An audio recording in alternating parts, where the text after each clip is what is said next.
16 सोमवार व्रत कथा। एक बार भगवान महादेव की पृथ्वीलोक में भ्रमण करने की इच्छा हुई तो वह माता पार्वती के साथ भ्रमण पर निकल पड़े। भ्रमण करते करते वे विंध्य देश की अमरावती नामक अति रमणीय नगर में पहुँचे। अमरावती नगर सभी तरह से सुखों से भरपूर था। वहाँ के राजा अति रमणीय शिव जी का मंदिर बनवाया था। उसमें भगवान महादेव भगवती पार्वती के साथ आए। वहाँ माता पार्वती भगवान शिव जी से बोली, हे प्रभु, आज हम दोनों चौसार खेलेंगे। शिव जी ने माता पार्वती की बात को मान लिया और चौसार खेलने लगे। माता पार्वती ने मंदिर के पुजारी से पूछा, पुजारी जी बताओ, इस खेल में दोनों में से जीत किसकी होगी? पुजारी जी ने बिना विचारे कह दिया, शंकर जी महादेव की जीत होगी। थोड़ी देर बाद खेल समाप्त हुआ और पार्वती जी की जीत हुई। अब माता पार्वती ने पुजारी को झूठ बोलने के अपराध में श्राप देना चाहा। तब भगवान महादेव ने पार्वती जी को बहुत समझाया, लेकिन वह नहीं मानी और पुजारी को कोढ़ी होने का श्राप दे दिया।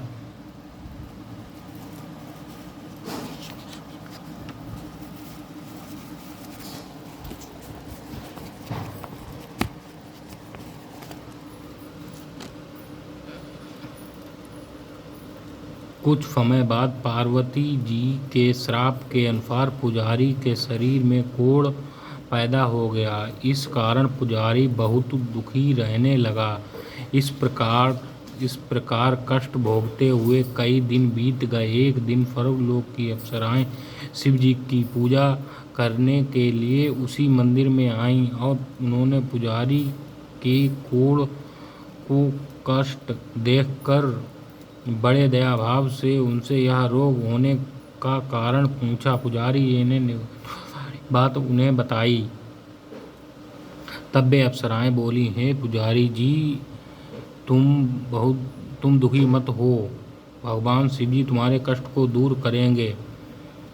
तुम भक्ति भाव से 16 सोमवार व्रत करो। पुजारी जी ने अप्सराओं से 16 सोमवार व्रत की विधि पूछी।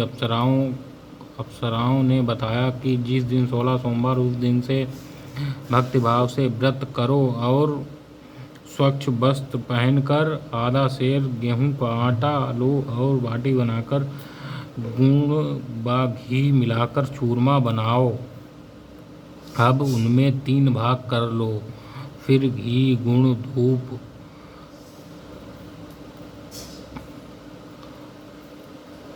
अंगुलित फल, बेलपत्र, जनेऊ, जोड़ा, चंदन, अक्षत, पुष्पादि के द्वारा प्रदोष काल में भगवान शिव, भगवान शंकर की विधि पूर्वक पूजा करो। पूजा करने के पश्चात तीनों भाग, एक भाग शिव जी को अर्पण करो, बाकी 2 भाग शिव जी के प्रसाद के रूप में उपस्थित जनों में बांट दो। स्वयं फिर प्रसाद ग्रहण करो। इस विधि से 16 सोमवार व्रत करो। फिर 17वें सोमवार के दिन पाव सेर आटा लेकर बाटी बनाकर उसमें घी तथा गुड़ मिलाकर चूरमा बनाओ।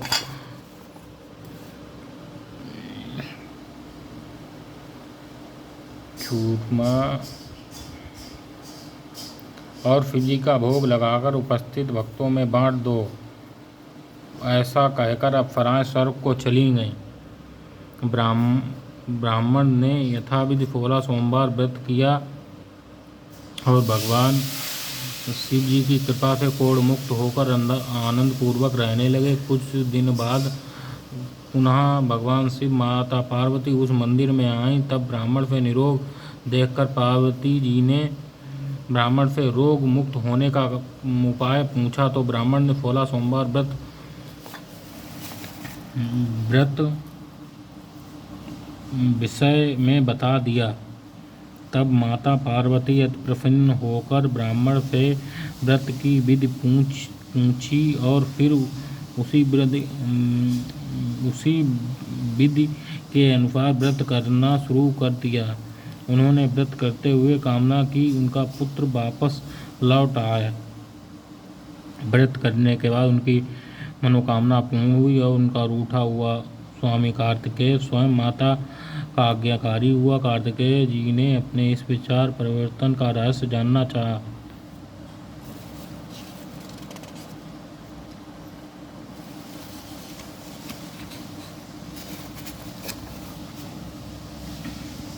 तब माता पार्वती से बोले, हे माता, आपने ऐसा कौन सा उपाय किया है जिससे मेरा मन आपके आज्ञाकारी हुआ। तब पार्वती जी ने कहा, उन्होंने 16 सोमवार व्रत किए थे। स्वामी कार्तिकेय बोले, मैं भी इस व्रत को करूँगा। मेरे प्रिय मित्र ब्राह्मण बहुत दुखी मन से परदेश गया है, मुझे उससे मिलने की बहुत इच्छा हो रही है। कार्तिकेय जी ने इस व्रत को किया और उन्हें उनका प्रिय मित्र मिल गया। उस मित्र ने उनसे इस आकस्मिक मिलने का रहस्य पूछा तो वो बोले, मैंने इच्छा से 16 सोमवार व्रत किया है। अब ब्राह्मण मित्र को भी विवाह की इच्छा हुई। स्वामी कार्तिकेय से व्रत की विधि पूछकर यथाविधि व्रत किया। व्रत के प्रभाव से जब किसी काम के संबंध में वह विदेश गया तो वहाँ के राजा की लड़की का स्वयंवर था। राजा के शर्त के रखी थी, राजकुमार के गले में जो हथनी माला डालेगी उसी के साथ उसकी प्यारी पुत्री का विवाह कर देंगे। भगवान शिव की कृपा से ब्राह्मण की स्वयंवर देखने की इच्छा हुई। राजसभा में एक और बैठा था। नियत समय पर पूरी तरह सजी हुई हथनी और आए ब्राह्मण के गले में माला डाल दी। राजा की शर्त के अनुसार बड़ी धूमधाम से राजकुमारी का विवाह उस सुंदर ब्राह्मण के साथ कर दिया गया। राजा ने ब्राह्मण को बहुत धन सम्मान देकर संतुष्ट किया। ब्राह्मण सुंदर राजकुमारी के साथ सुख से जीवन व्यतीत करने लगा। एक दिन राजकुमारी ने अपने पति से पूछा, हे प्राणनाथ, आपने ऐसा कौन सा पुण्य किया जिसके प्रभाव से सारे राजकुमारों को छोड़कर हथनी ने आपके गले में माला डाली। ब्राह्मण ने कहा, हे प्रिय, मैंने अपने मित्र कार्तिकेय के कथा अनुसार 16 सोमवार व्रत किया था, जिसके प्रभाव से मुझे आप जैसी रूपवती पत्नी मिली है कि महिमा को सुनकर राजकुमारी ने पुत्र की कामना से व्रत किया। शिव जी की कृपा से उनको पुत्र को पाकर अति प्रसन्न हुई और पालन पोषण करने लगी। जब पुत्र 16 वर्ष का हुआ तब उसने एक दिन माता से पूछा, हे माता, तुमने ऐसा कौन सा तप किया जिससे मेरे जैसा आपको पुत्र प्राप्त हुआ। तब माता ने पुत्र को अपने किए हुए 16 सोमवार व्रत को विधि सहित बताया। पुत्र ने ऐसा सरल और तरल मनोकामना पूर्ण करने वाला व्रत सुना।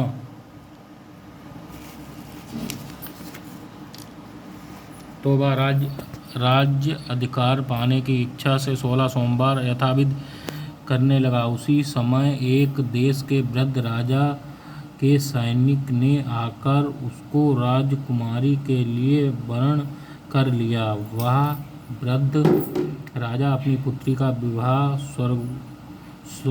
सर्वसंपन्न ब्राह्मण युवक के साथ कर बड़ा सुखी हुआ। वृद्ध राजा का स्वर्गवास हो जाने के बाद इस ब्राह्मण बालक को गद्दी पर बिठाया गया। राजा बनने के बाद ब्राह्मण 16 सोमवार व्रत विधिपूर्वक करता रहा। जब 17वें सोमवार आया तो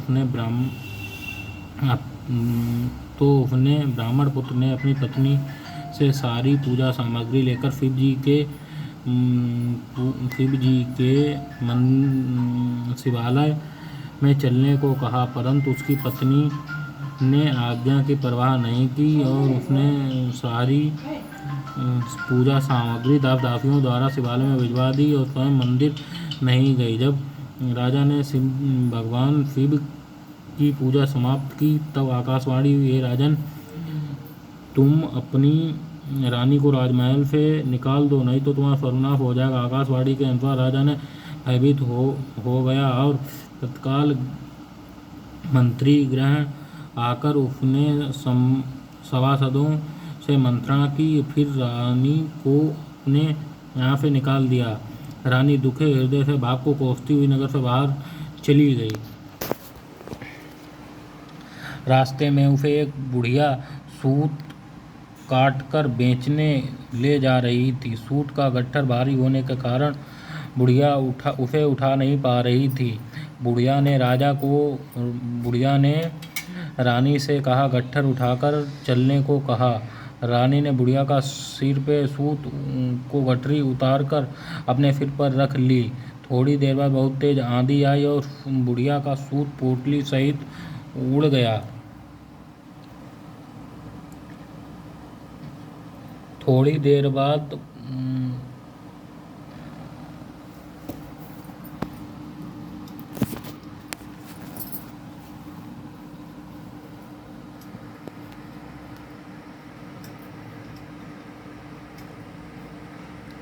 बेचारी बुढ़िया पछताती रह गई और उस रानी को कोसती हुई अपने घर वापस लौट गई।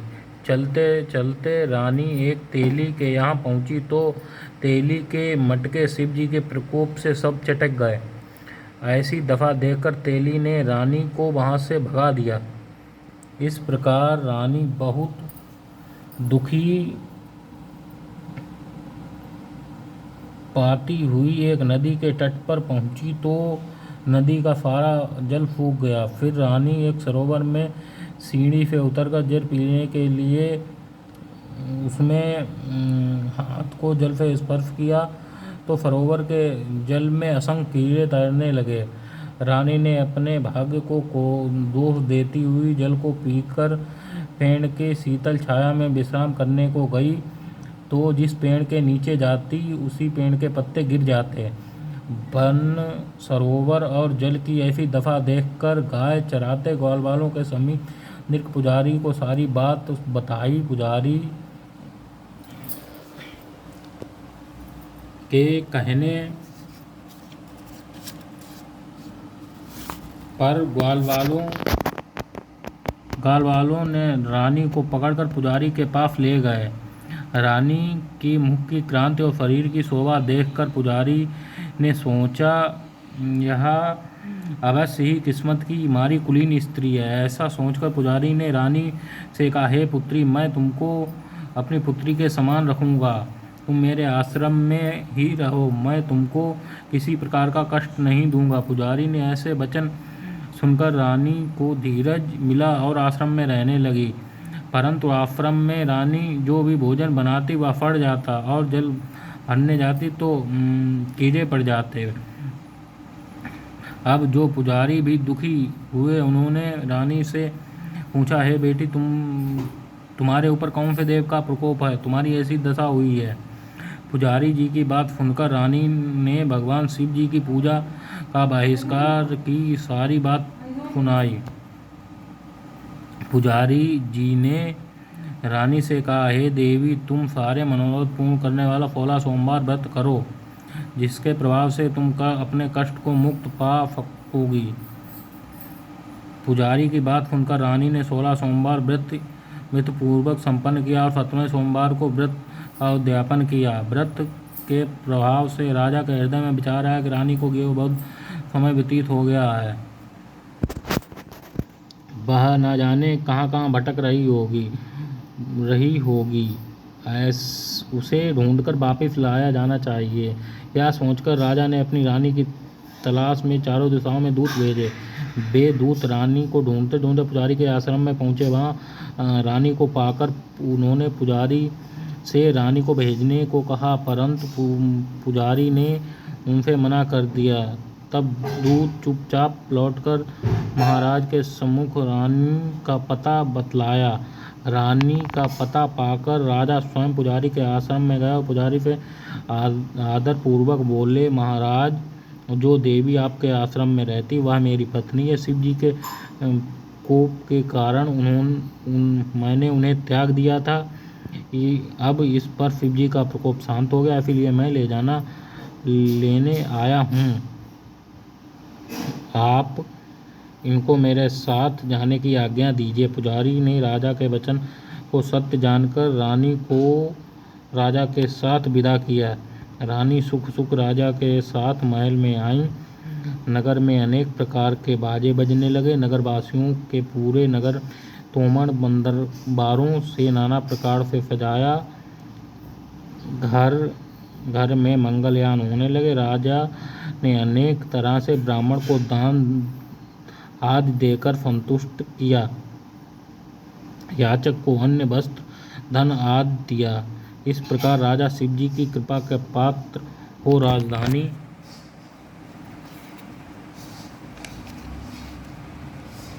राजधानी में रानी के साथ सुखपूर्वक रहने लगे। भगवान शिव जी की कृपा से उन्हें एक सुंदर पुत्र यथाविधि शिव पूजन करते हुए इस लोक में अनेक सुख को भोगने के बाद दोनों शिव धाम को पधारे। इस प्रकार जो मनुष्य मनसा वाचा कर्मणा भक्ति सहित 16 सोमवार व्रत, पूजा इत्यादि विधि यथाविधि करता है, वह इस लोक में सारे सुख भोगकर अंत में शिव धाम को प्राप्त होता है। अतः यह व्रत समस्त मनोकामनाओं को पूर्ण करने वाला है। 16 सोमवार व्रत कथा।